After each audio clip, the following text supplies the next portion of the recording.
Two British tourists are attacked by a stranger in the Australian outback.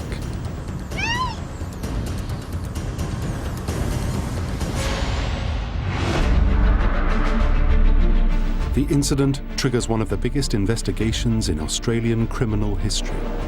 But there's no trace of the attacker, no murder weapon, and no body.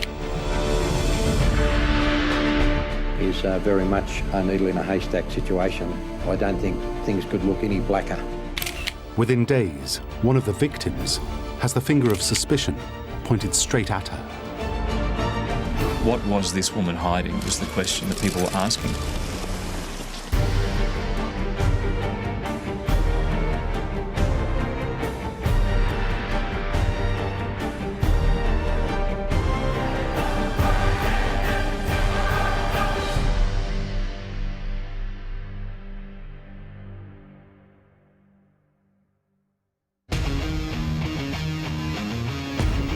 Sydney, Australia, January 2001.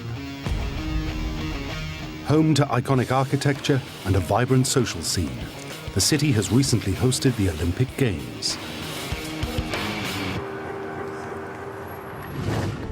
Two British backpackers, 28-year-old Peter Falconio and 27-year-old Joanne Leese, have been together for 5 years. They're enjoying the last leg of a round-the-world trip and make Sydney their temporary home.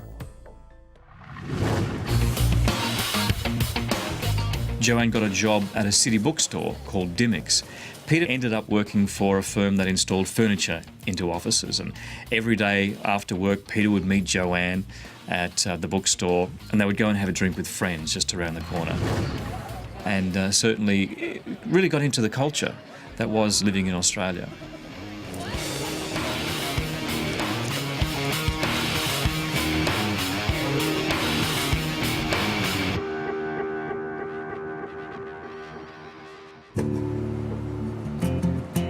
After 6 months in the bustling city, the couple head off for a change of scenery. Their next stop, Australia's beautiful but barren interior, the Outback. Travelling in the Outback does have its inherent dangers because it is so isolated. If your vehicle breaks down and you are stuck in searing heat, it can be a very serious situation indeed, let alone the fact that there is no contact with anybody else. So if indeed you do come across perhaps some unsavoury characters, you have no opportunity of assistance unless there is other passing traffic. That's very rare in that part of Australia. On the afternoon of the 14th of July 2001, the couple leaves Alice Springs, a frontier town in the heart of the Outback. They left Alice Springs, travelled north, stopped at a place called Tea Tree to admire the sunset, and by Joanne's own account they stopped, had a few drags on a joint and then continued on.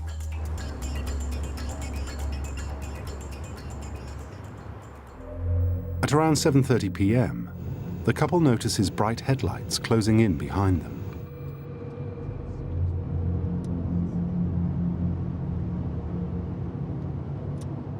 Peter slows to let the vehicle overtake them, but it stays on his tail. Later, Joanne recalls what happened next. Peter and I assumed from his gestures that there was a mechanical fault, possibly with our exhaust, and we'd experienced that throughout our travels, so we thought, yeah, okay. And we didn't want to break down in the middle of nowhere. Joanne gave a detailed account of the incident to police. The driver signalled to Peter, the driver of the car at the time, to pull over, which they did. There was some discussion about whether the safety of that.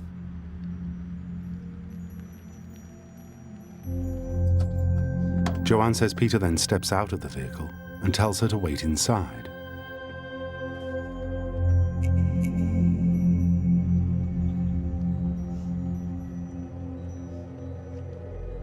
Pete was saying, oh, cheers mate, thanks for stopping. Oh, you've seen sparks come out of our exhaust.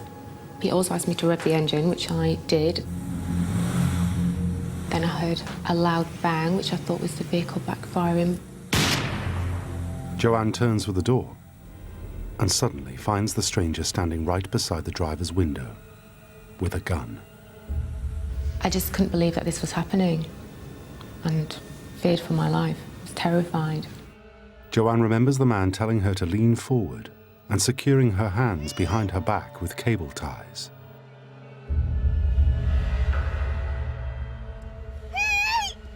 Peter is nowhere to be seen. She's pushed out of the car. There is a struggle as he was trying to tape her legs together. She was hit in the side of the head and more or less dragged and forced back to his full drive where she was pushed in. A strange calmness came over me, almost like an acceptance that this is it, I'm going to die. But then, out of sheer terror, I realised that I wasn't just going to die, he was going to rape me. And I believe that was the turning point, and that's what saved me, because I just, all of a sudden, from somewhere, found some strength.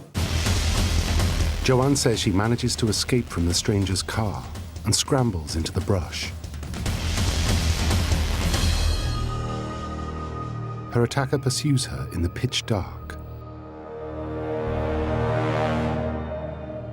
He comes dangerously close.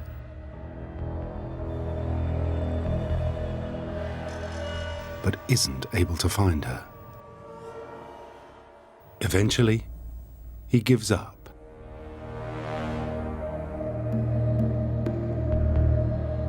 After 5 hours hiding under a bush, Joanne finally emerges and flags down a passing truck. She never sees Peter Falconio again.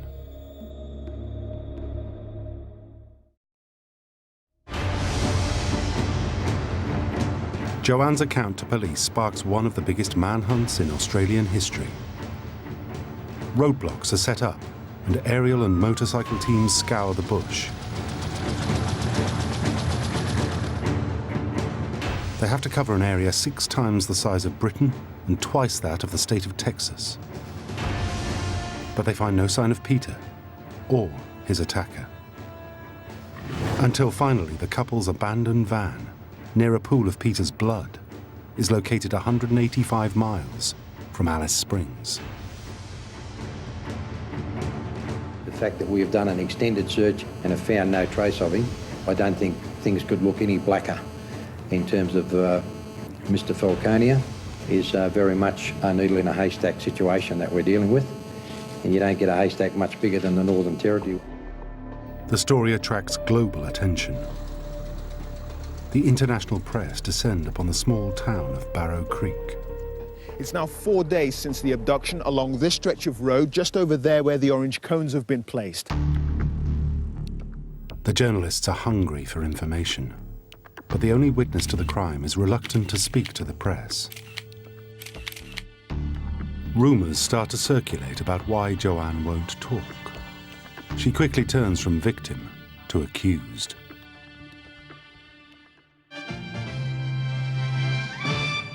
To some, her story seemed almost too incredible to be true.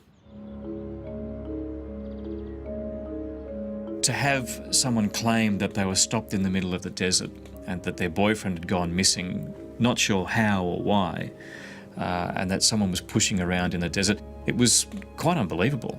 It just seemed to be like such a rare occurrence for something like that to happen.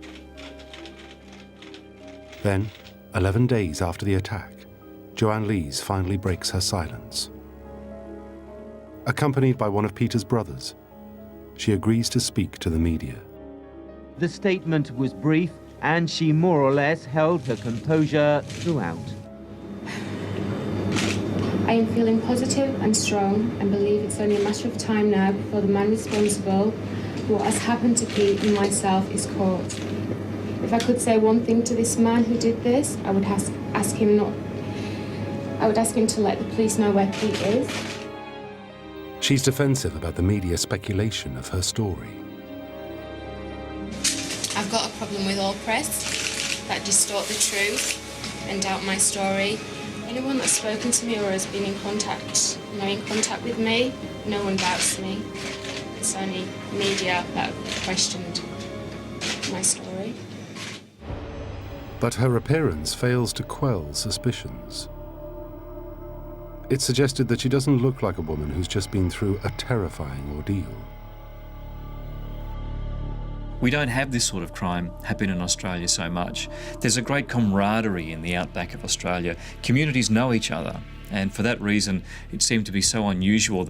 Ultimately, Joanne's stoic nature and reluctance to actually open up during those media conferences then, I guess, put fuel to the fire, unfortunately. What was this woman hiding was the question that people were asking.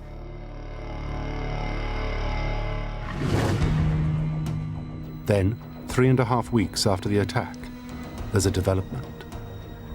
The forensics report reveals that DNA of an unknown man has been detected in a spot of blood on the T-shirt Joanne was wearing. We have found and have established a DNA profile of a male person on the clothing of Joanne Lees. This is significant and clearly is not Joanne's, it's clearly not Peter's. The discovery temporarily takes the spotlight off Joanne. And after 4 months, she finally returns home to the UK. But the identity of the man whose DNA has been found on her clothing remains a mystery.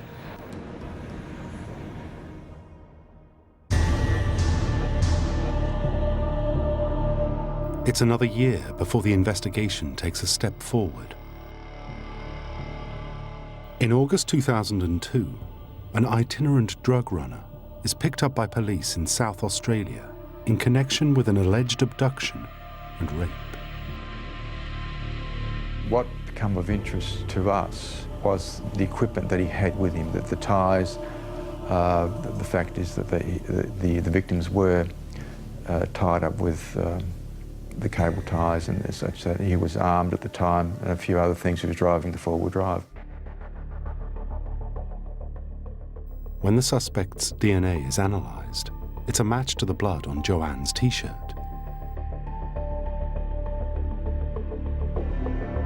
The focus of the task force will remain surrounding this person currently held in custody, and we'll be seeking to swear out a warrant for the arrest of this person for the murder of Peter Falconio. Despite not having a body or a murder weapon, police consider the DNA match compelling evidence. And Bradley John Murdoch is charged with the murder of Peter Falconio on the 14th of November, 2003.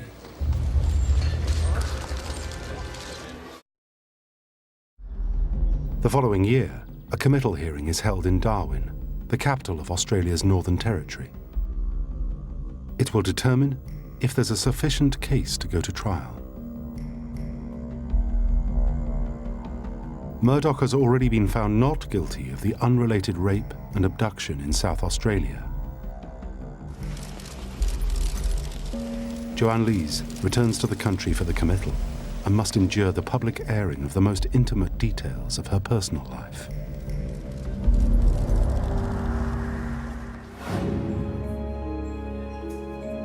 At the hearing, to the fascination of the press, it's revealed that while she lived with Peter Falconio in Sydney, she had a relationship with another man, Nick Riley. The latest revelations revolve around her behaviour at the time these pictures were taken shortly after the attack. With police searching for her missing boyfriend, Peter Falconio, she was carrying on email correspondence with another man called Nick. It took the media very much by surprise, and it was immediately a topic of monumental interest. The business with Nick Riley was almost the smoking gun, I guess, as far as the UK media were concerned. Yes, she did have an affair with this person, and she did have some other guy on the side, and she had sent emails after Peter Falconio had disappeared to Nick about catching up in Berlin when she got back, which kind of seemed somewhat inappropriate. The personal revelations only fan the flames of suspicion which still hang over Joanne. But police dismiss her affair with Nick as irrelevant, and it's decided the case will go to trial. On October the 17th, 2005, Peter's family arrived from the UK. The eyes of the world are focused on Joanne and how she will conduct herself at the trial of her boyfriend's alleged killer. When she appears, she's a transformed woman. We saw a very big change in Joanne. She was very conscious of what she was wearing. In fact, she probably dressed down quite corporate-wise, went to plain skirts, plain blouses, that sort of thing. Didn't hide herself from the media, came to the front of the courthouse, strode up confidently, and indeed sometimes said hello, hello to the media as she walked past, just out of courtesy. Morning, Joanne. How are you? So there was a tremendous change in what we saw between Joanne in those early days to how she conducted herself at the trial proper. As the proceedings begin, the prosecution must establish a murder has actually taken place. They have three key pieces of evidence. The first was that Joanne Lees heard a sound like a gunshot. There was blood on the ground, confirmed to be a DNA match with Peter Falconio. And Peter Falconio, a man who maintained contact with his family throughout his travels, had not made any contact. But the evidence is circumstantial. Even Murdoch's DNA on Joanne's T-shirt.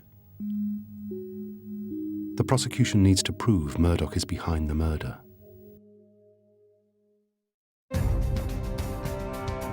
They present further evidence. Closed-circuit video from a gas station in Alice Springs at around midnight on the night of the attack. They claim it places Murdoch in the right place at the right time.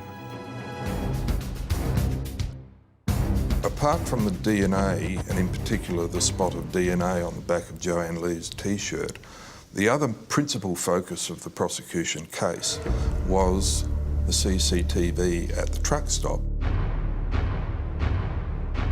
Joanne Lees came to describe a man, and the photo fit description of him turned out to be a fair likeness of the man who was evident in the service station footage.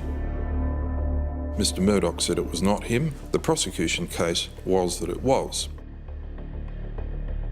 I guess you could describe the closed-circuit television footage as blurry at best, so experts were brought in to make a correlation between the aspects and I guess the proportions of the man in the video as compared to the proportions of Bradley John Murdoch. And it was on the basis of that evidence that we had to accept that the man in the CCTV footage was Bradley John Murdoch.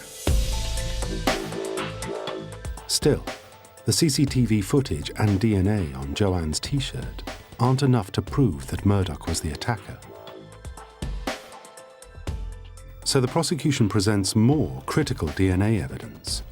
The manacles used to tie Joanne's hands together.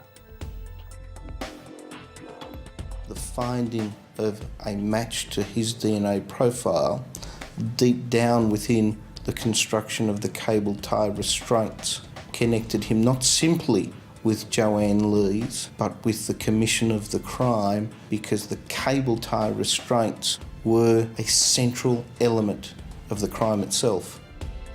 But the manacle DNA evidence is controversial.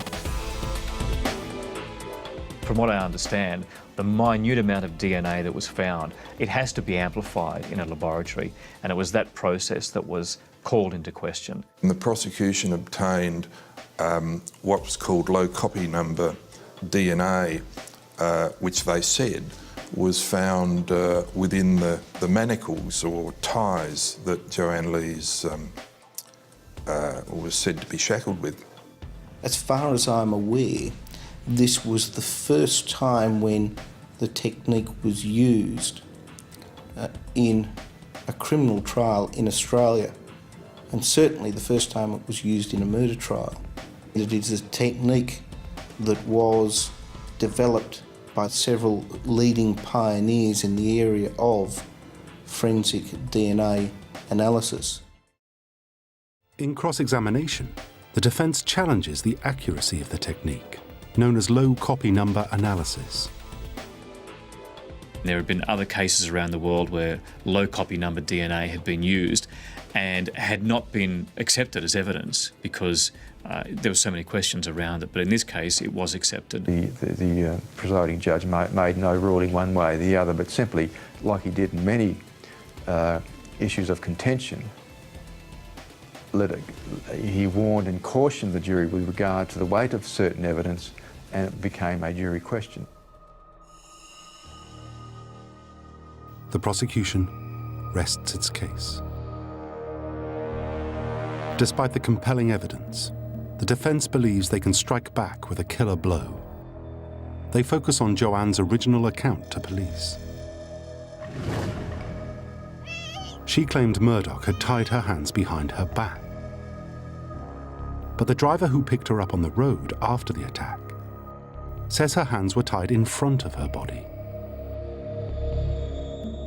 The defence was saying, look, it's impossible for you to move your hands from the back of you to the front of you. During the cross-examination, the point was raised and Ms. Lees came to say that she could give a demonstration of this capacity. So there was an adjournment at the end of the defence's questioning. She went out to another room. She put on a pair of track pants, tied her hands behind her back with a tie from somebody's suit. Then she was sat in the witness chair again while everyone filed back into the court with her hands tied behind her back. It was like time had stood still for her at these points, so she was under a lot of pressure. She sat down on the ground, moved her hands from behind her to in front of her, and that was the end of it. It's a major turning point in the trial. Finally, people believe Joanne's account of what happened.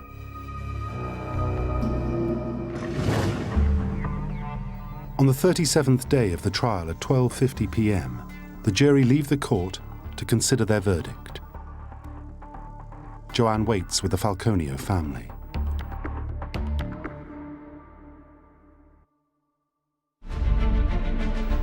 Just 8 hours later, the jury return with a unanimous decision.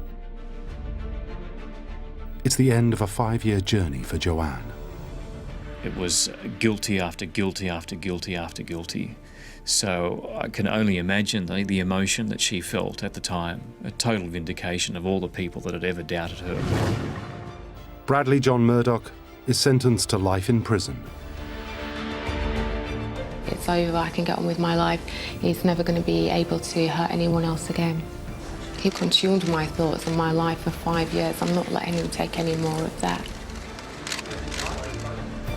All that's left now is for Joanne to face the media, who doubted her for so long.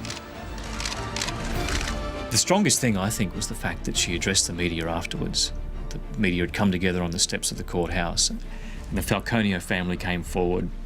Joanne made a statement. I think Peter's brother wanted to speak first, but Joanne interrupted him and said, no, I want to speak first. And she made a statement. Today marks the conclusion of an intense period of distress for myself and the Falconio family. This will enable us to take another step in the grieving process for Pete. We would now request you all allow us some space and privacy to do this.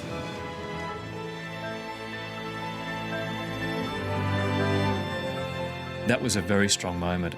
It was like years of work that not only Joanne had done, but the Falconios had lived through, and all the journalists that were there. It was kind of like all of a sudden this had come to a crescendo. Still, one question hangs over the verdict. Where is Peter's body? We are pleased with the verdict. However, this will not bring Peter back. This has been a very long and difficult period for all of us. And the most important thing to my family now is to find Peter's body. In terms of finding Peter Falconio's body, it's certainly got to be almost impossible. When Bradley John Murdoch left the site of the crime, he went back to Alice Springs and then he drove across the country to Broome.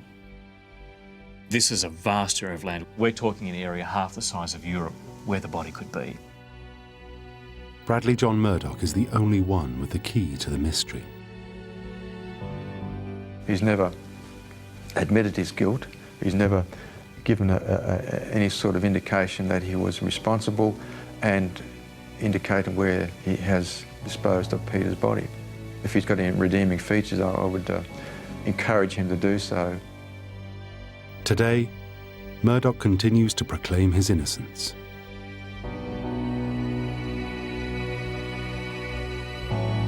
And Peter Falconio's body has never been found.